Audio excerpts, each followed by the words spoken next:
Hi guys, c'est parti pour l'épisode 11 de la saison 7 de The Walking Dead. Donc c'est un épisode en fait flashback puisqu'on sait déjà, on a vu dans l'épisode précédent, on avait entendu justement Negan qui est en train de pleurer la mort de Fat Joey. Donc là en fait on arrive tout simplement au moment où on découvre que Fat Joey est mort. Enfin Joey parce que Fat Joey c'est plutôt Negan qui l'appelle comme ça donc c'est super insultant en fait de dire ça. Donc c'est Dwight qui le découvre, donc il comprend aussi que Daryl s'est échappé. Il va trouver un mot chez lui qui est go away, donc enfuis-toi. Enfin, non, c'est go now, pardon. Go now, donc pars maintenant. Il a l'air quand même déjà de reconnaître l'écriture de Cherry. Et donc ensuite, on a Eugène qui arrive au sanctuaire. Donc au moment où on se dit, Eugène, il va être maltraité, aussi maltraité que Daryl. Sauf qu'au final, Eugène, c'est quand même quelqu'un de très important puisqu'il est capable de fabriquer des balles. Negan a d'ailleurs bien compris que ce dernier était fort utile et va lui donner tout le confort dont il a besoin. Donc on a une scène assez marrante au début. C'est un épisode qui est à moitié léger, à moitié grave et un petit peu glauque aussi. Donc Eugène, on amène Eugène jusqu'à l'endroit où il va être, soi-disant on pensait qu'il allait être séquestré, qu'il est dans le même trou que Daryl. Au final c'est pas lui qui va finir là-dedans. Une musique stressante et tout. Et au moment où la fille lui ouvre la porte, je sais plus son nom, elle lui ouvre la porte, donc on s'attend vraiment au trou et tout. En fait, non, un appartement. Bon, alors c'est vrai que maintenant, on dirait que c'est pas un truc de fou, mais c'est vrai que pour la situation, c'est un appartement avec tout le confort. C'est pas Alexandria non plus, parce que aussi on pourrait se dire qu'au final, il y avait plus de confort qu'Alexandria. Personnellement, je préfère Alexandria que le sanctuaire largement. Mais au moins, voilà, il a son petit confort, il n'est pas enfermé, il n'est pas séquestré dans des conditions de chien mouillé là, de Daryl, là, de le mettre dans un trou. Il a le confort et en plus, qui plus est, il peut choisir tout ce qu'il veut comme si c'était un privilégié. Donc on rappelle qu'il y a quand même plusieurs quand même entre guillemets statuts. Il y a les bras droits de Negan qui eux ont droit à tout ce qu'ils veulent, ils mangent, ils habitent dans des appartements, etc. Et il y a les ouvriers qui eux ont même pas de nom, c'est-à-dire c'est plutôt des matricules. On les appelle par leur matricule et eux ils doivent travailler pour gagner ce qu'ils veulent. Donc on a vraiment deux classes sociales dans le sanctuaire et Eugène ne fait partie des privilégiés dès le début, comme ça il a gagné le droit. On ne sait pas comment il l'a gagné, mais en tout cas Negan le trouve tellement important qu'il le met à l'aise tout de suite. Et donc Eugène, en fait on découvre qu'Eugène va vite profiter de ses privilèges, puisque petit gourmand qu'il est, il va commencer à faire des petits chipotages sur la nourriture qu'il va avoir. C'est un moment que j'ai trouvé assez drôle parce que c'est un personnage que j'aime beaucoup et même si c'est vrai que dans cet épisode je l'aime un peu moins, mais je le trouve toujours aussi intéressant. Et bien là, on retrouve le Eugène qu'on connaît qui arrive à... C'est même pas, je sais pas s'il fait des blagues ou si en fait c'est sa façon d'être qui nous fait rigoler en fait. Je pense que c'est plutôt ça, c'est qu'il vous fait rire malgré lui en fait. Donc il va chipoter, moi je préfère ça, etc. Et il y a une remarque qui m'a fait assez rire, c'est quand il apprend que les personnes sont nommées par leur matricule et qu'il leur dit comme ça, les chips elles sont faites maison.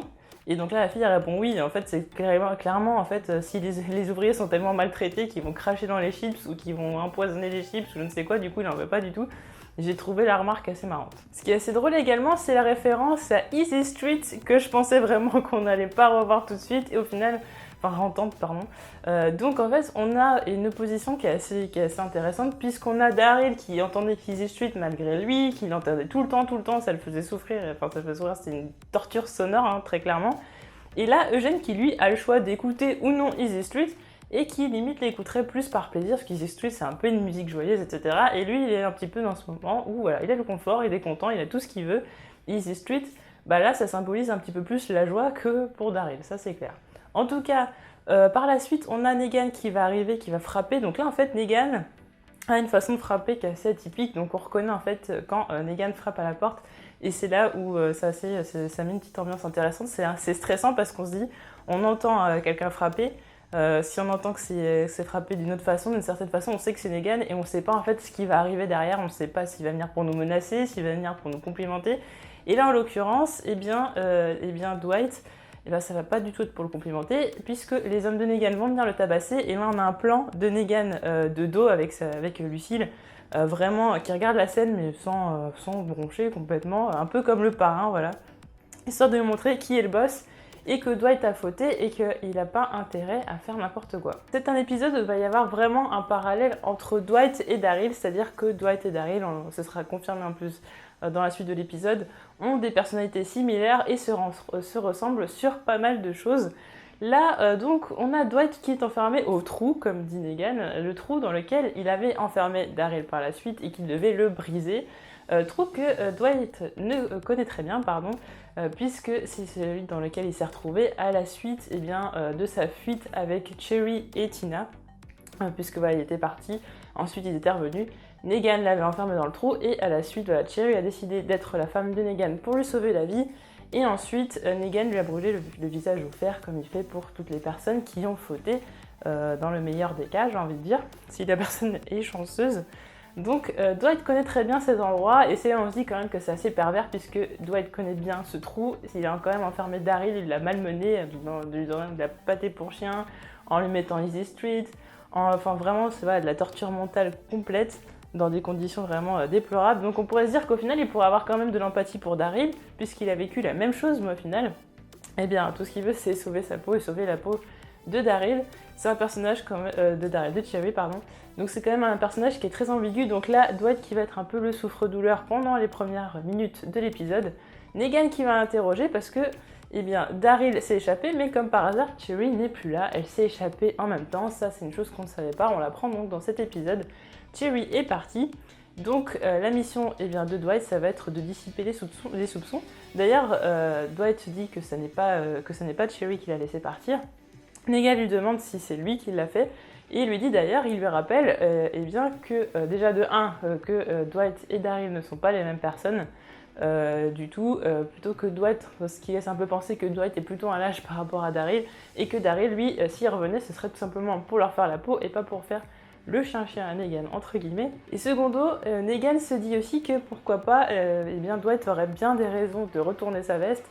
Et quand même, le fait que lui-même le dise à Dwight, ça veut dire que peut-être qu'il a des doutes qu'un jour, Dwight, le trahisse, pas trahisse, façon de parler, mais en tout cas, il a des bonnes raisons de retourner sa veste et que ça peut arriver. Donc on voit que Negan, finalement, il n'est pas super confiant avec Dwight. S'ensuit une discussion avec le Dr Carson, une discussion assez commune, mais là il parle de Cherry. Et Dr Carson a des mots très élogieux envers Cherry, en disant qu'elle a un grand cœur, que si elle a si elle a fait ses sacrifices pour Dwight, c'était pour le sauver, et que de toute façon une personne aussi bonne n'avait pas sa place ici. Donc au final, on peut se dire au début, pourquoi Dwight il a quand même décidé d'aller aussi loin.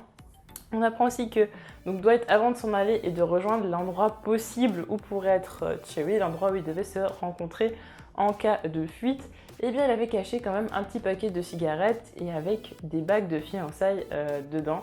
Donc cigarettes, à chaque fois on les voyait fumer tous les deux dans les escaliers. C'était les seuls moments d'échange qu'ils avaient tous les deux, des échanges un petit peu courts et froids. Mais au moins c'était des échanges quand même, donc Dwight pense quand même à Cherry de façon toujours amoureuse, et ça ne change pas.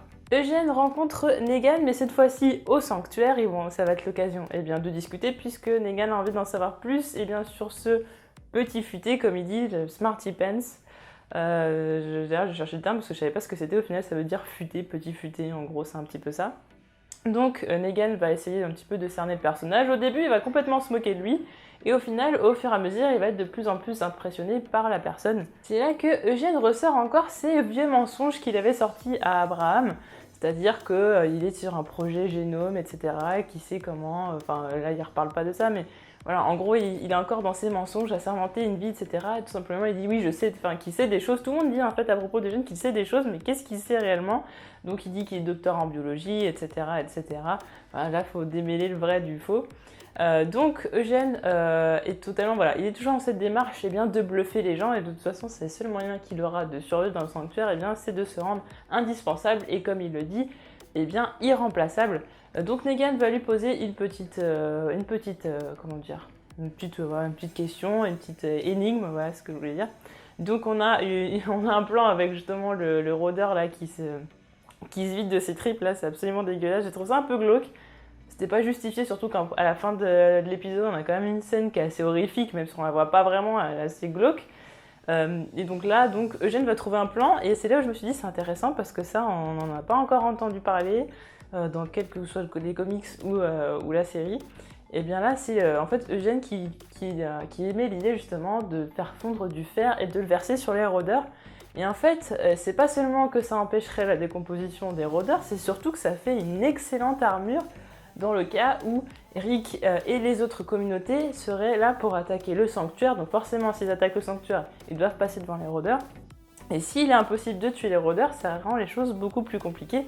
Surtout que Eugène, et là c'est là où je passe, enfin là c'est là où on se pose des questions, c'est encore à la limite qu'il fasse ce qu'on lui demande, il pose une question et répond bah, normalement ok, mais en fait là il met beaucoup de zèle parce que là rajouter le fait de mettre du fer sur le crâne, ça fait qu'on ne peut pas tuer les rôdeurs et dans ces cas-là ça empêche justement Rick et tous les autres groupes de tuer les rôdeurs ou de moins facilement.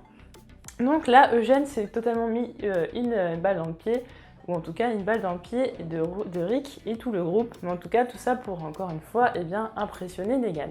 Donc Negan va offrir ses épouses, mais absolument pas pour coucher avec, voilà, une petite soirée de détente pour Eugène qui a l'air un petit peu coincé. Donc ils vont jouer aux vidéos, etc. Donc Eugène qui a l'air d'être fan des jeux vidéo, qui va essayer de se la péter devant la demoiselle, qu'après il va parler de génome, etc. Que c'est top secret, il repart encore dans ses délires de bluffer tout le monde, de se la péter. Et il y a un moment moi qui m'a fait vraiment marrer, c'est le moment où elles disent comme ça, oui, donc en fait, en gros, voilà, c'est genre, elles le prennent pour MacGyver d'un soir, quoi. Oui, genre, donc t'es capable de faire des bombes avec n'importe quoi et tout, et puis il dit, bah non, moi, je peux faire des bombes, mais c'est avec ça. Et en fait, j'ai trouvé ça assez marrant parce que le mec, il se la pète tellement que qu'en fait, il n'y a rien qui est impossible pour lui. En fait, voilà, il corrige tout le monde, en fait, et c'est ça qui est assez marrant avec Eugène. C'est que c'est un personnage qui est qui est très lâche dans certaines situations, qui a peur devant n'importe qui, mais qui, des fois, va avoir besoin de remonter un peu son ego, et puis, voilà, par ses connaissances, parce que c'est la seule chose qu'il a, malheureusement, c'est ses connaissances. Donc Dwight arrive dans la maison, là où il devait rencontrer Cherry en cas de fuite, etc.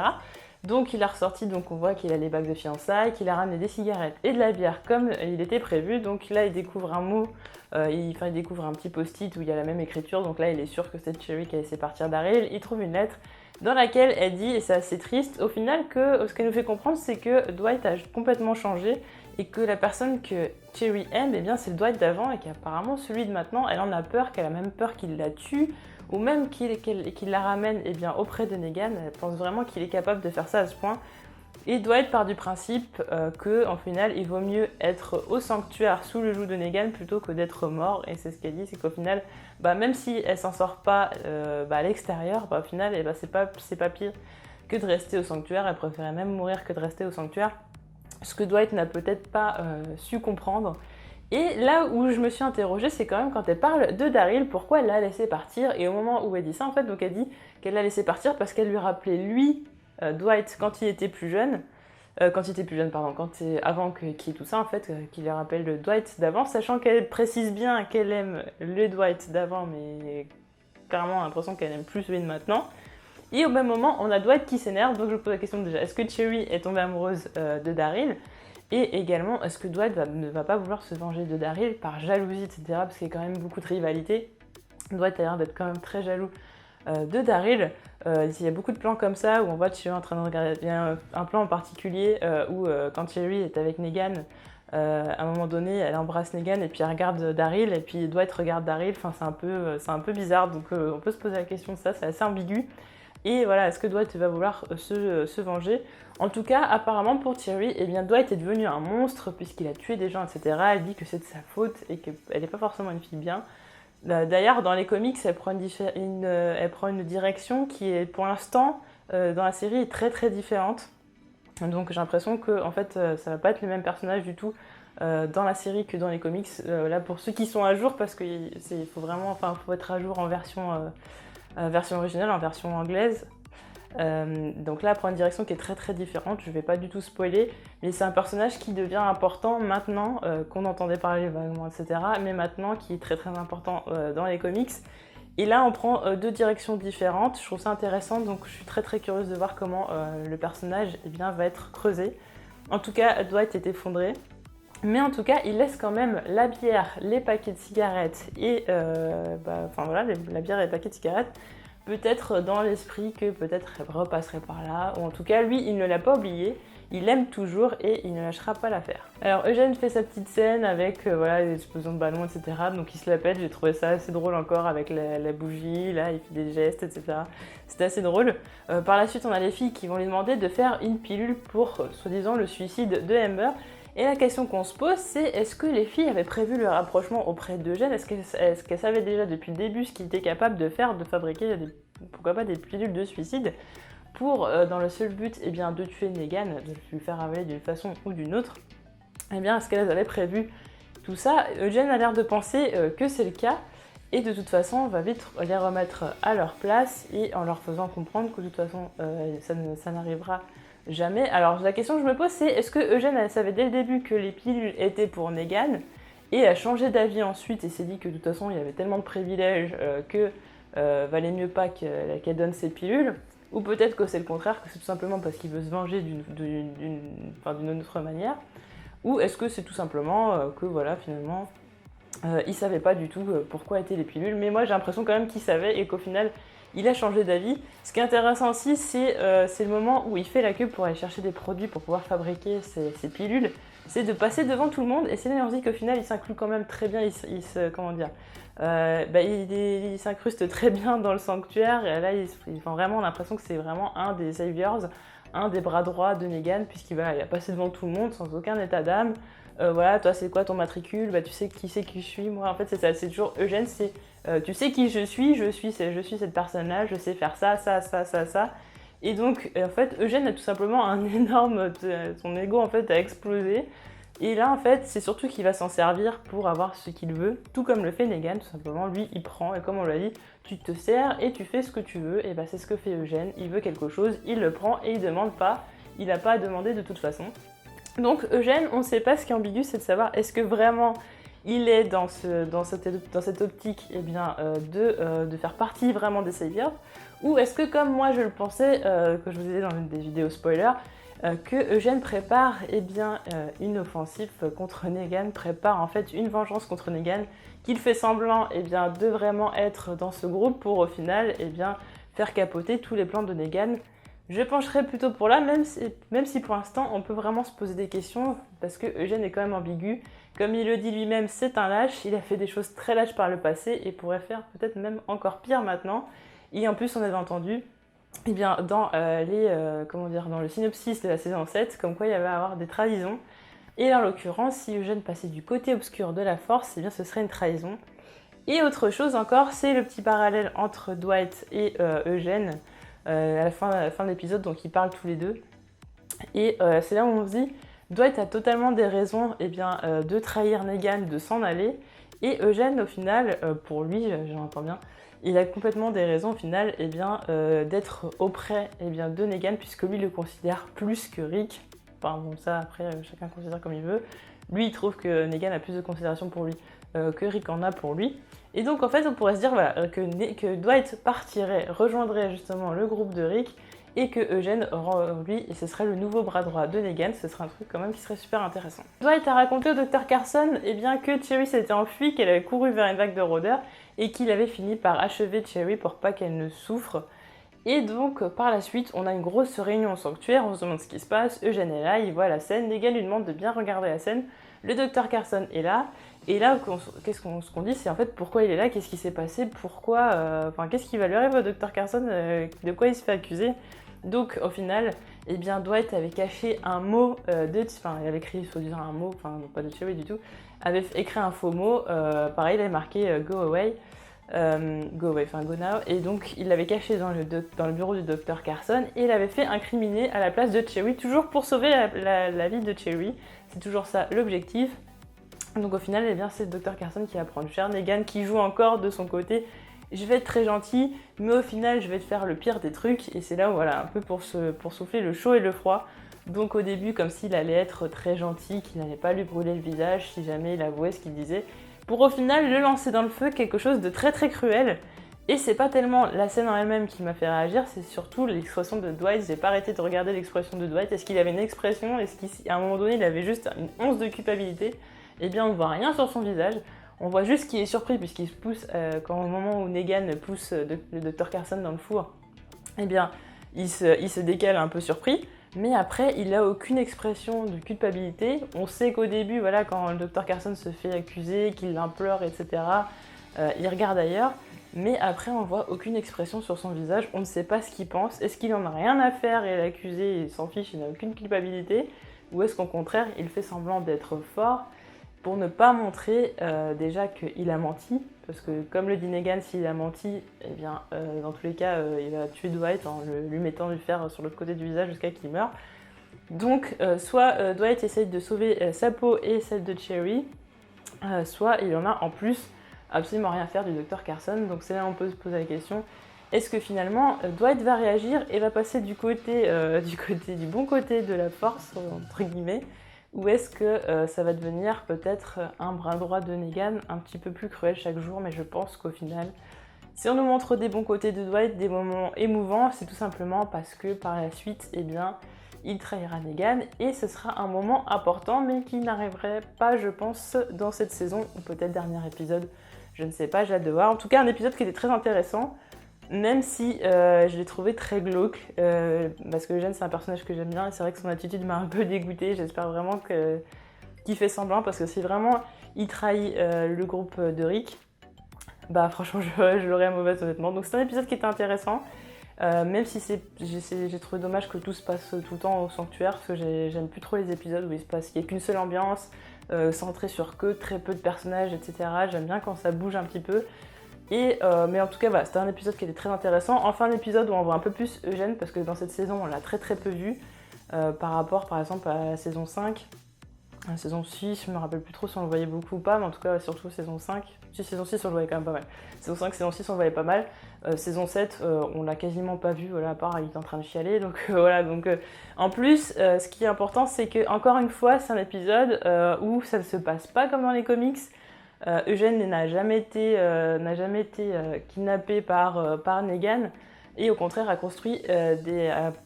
fabriqué des balles pour le groupe de Rick, et là ça ne se passe pas. Donc Eugène peut très bien faire tout et n'importe quoi, on ne sait pas, on ne peut pas le prévoir, et c'est ça que j'aime bien. Donc un épisode à moitié rigolo, à moitié inquiétant et en plus glauque. Donc un épisode intéressant. N'hésitez pas à me dire en commentaire ce que vous avez pensé de cet épisode, et on se retrouve très vite pour d'autres vidéos. Salut!